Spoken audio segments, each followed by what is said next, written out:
how to sign up and get started with MEXC. Hi everyone, welcome back to another tutorial from Trading for Beginners. Today I'm going to be guiding you through how you can easily sign up for MEXC step by step.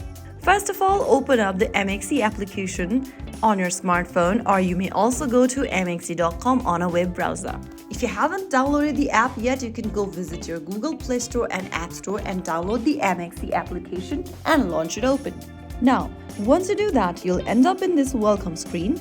To sign up for MEXC, go ahead and click on one of the sign up methods displayed on the screen.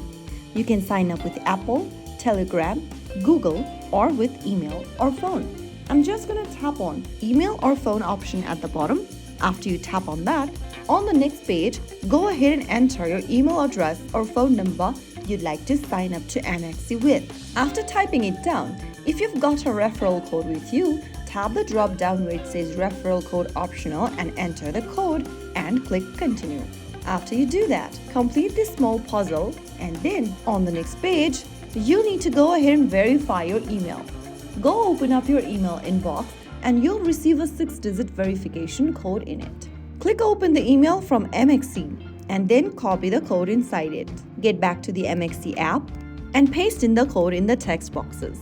Now, on the next page, set up a password for your MEXC account. While creating a password, make sure you match these criteria given below. After typing down a password, click on confirm. Now, you will be able to sign up for MEXC and you'll end up in the main home page. MEXC supports two-factor authentication, so the next thing you want to do is to enable two-factor authentication using Google Authenticator or SMS verification, which adds an extra layer of security to your account. After verification, your MEXC account is ready. Now you can go ahead and deposit funds, trade cryptocurrency, and explore features. If you found the video helpful, don't forget to like, share, and subscribe to our channel. I will see you again in the next video. Thank you for watching.